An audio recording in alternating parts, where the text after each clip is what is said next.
Hello and welcome to the Managing Uncertainty podcast. This is Bryan Strawser, Principal and Chief Executive here at Bryghtpath. And in this week's episode of our podcast, I'd like to talk about some trends in business continuity and crisis management for 2022. What are we seeing in the research and what are we seeing in some of our interactions with our clients and others? The first trend that we're seeing, and we're recording this episode in March 2022, is that we might finally be at the end of the tunnel when it comes to the pandemic.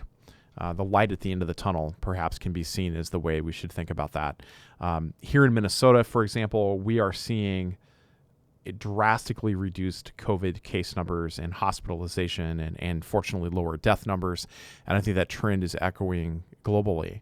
And we're starting to transition to what we hope to be the endemic stage of this pandemic, where it becomes something that we're able to live with and manage through vaccination and boosters and general immunity over time. Or at least we all hope that we're headed that way.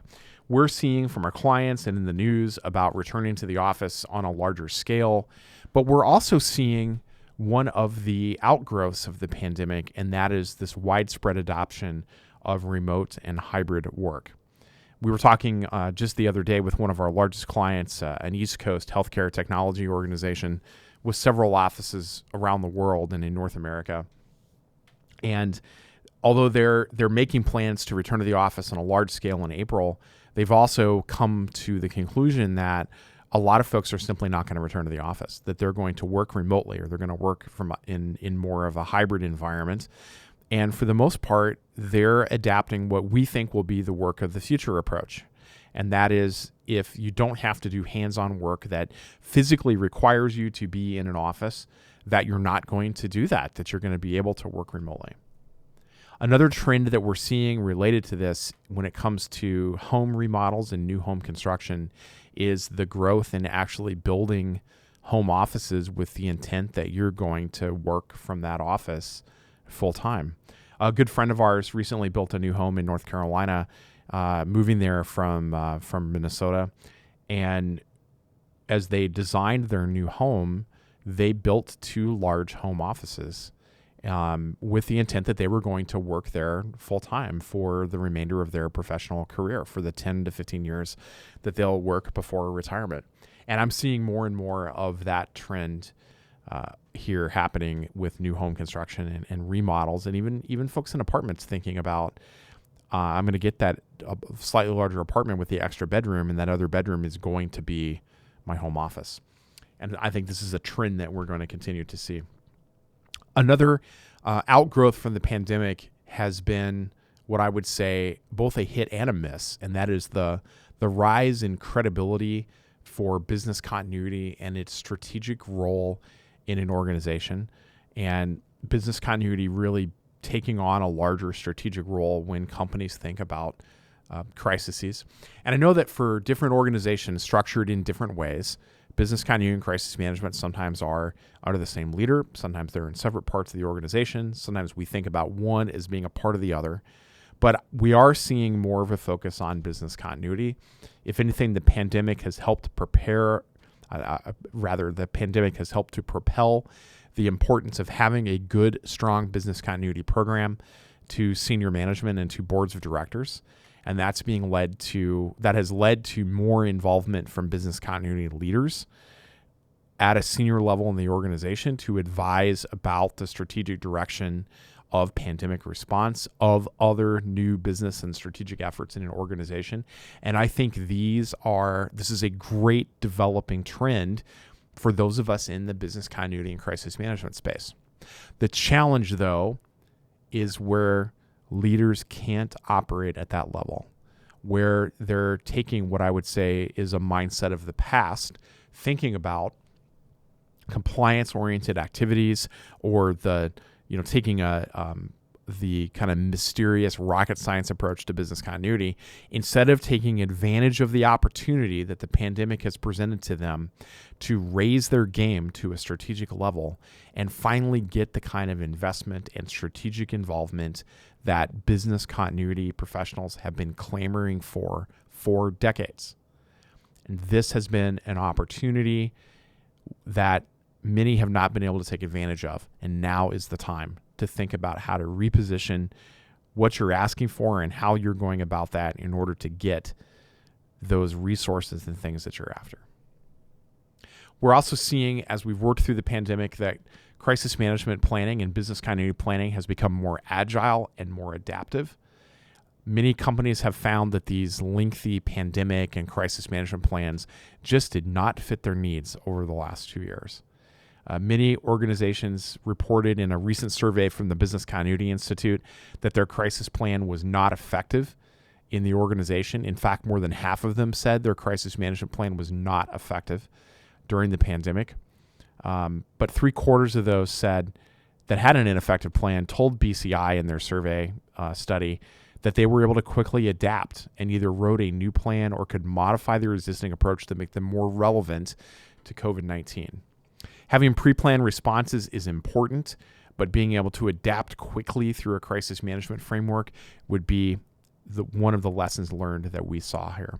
In our own observations with our clients that were able to move the quickest during the pandemic and thus have, I think, take that first mover advantage and being able to quickly adapt to the circumstances presented by the pandemic around the world were the ones that had a strong program, that had executive credibility and insight, that were able to use their crisis and business continuity processes to achieve those goals, to get the issues in front of their senior executives and make those decisions quickly. I would also say that we're seeing more of a centralization of crisis management and business continuity within organizations. I think this is a good trend. It leads to more success from our perspective. In the BCI survey, almost 80% of organizations have entirely centralized their crisis management approach, or they've adopted some kind of hybrid approach where there's a centrally governed program, but regions or sites are allowed some degree of autonomy to manage their own events. This can work well when you have a strong governance approach and you want to delegate some of that authority out to sites or regions. But again, often from our experience, we might start with a more centralized approach and then over time delegate more of that authority out to regional or national or site level leaders, but keep the governance and such centralized as you move along. Another trend that we see is just the continued rise in cybersecurity threats, particularly ransomware, which seems to be the challenge that a lot of organizations are faced with. And we've talked about this numerous times on the podcast, particularly around ransomware attack planning and playbooks, about kind of integration and practicing ransomware response as a crisis management and continuity exercise, but also the importance of backups when it comes to your ability to withstand a ransomware attack. And of course, tightly integrated, the ransomware problem is, malware and phishing are often the methods of penetration. And the output of this is not just the loss of your production systems, but also the data breach or leakage of data that can go along with this, that can lead to the destruction or leaking of sensitive data, PCI, credit card information, payment card data, personal health information, or other personal information that can be leaked. We predict that large-scale cyber attacks are going to continue. We're going to see more of that aimed at critical infrastructure. And as we commented on another recent episode, we're seeing more and more attacks on not just on large organizations, but on smaller and mid-tier organizations, which often don't have the information security, business continuity capabilities that larger organizations are going to have. So we anticipate that this is going to continue from a cyber standpoint. We don't really see that going away. Lastly, we're seeing more investment in business continuity and crisis management by organizations that have been maybe awoken by the threat that the pandemic and that the rise in cyber threats has really posed for organizations. I think this is a great thing for business continuity and crisis management professionals. It provides the opportunity to gain those investments in your program that you may have always needed. We're seeing a lot of organizations do evaluations of their program to see where they stand and use the reports from those evaluations to really drive investment in their program, everything from business continuity software to emergency notification software to additional headcount and resources or consultants to help them grow and drive their program. So those are some of the trends that we're seeing in the studies and surveys that are being put out by our trade groups and industry associations, what we're seeing with our own clients, and what we're experiencing here at Bryghtpath. That's it for this edition of the Managing Uncertainty podcast. We'll be back next week with another new episode. Be well.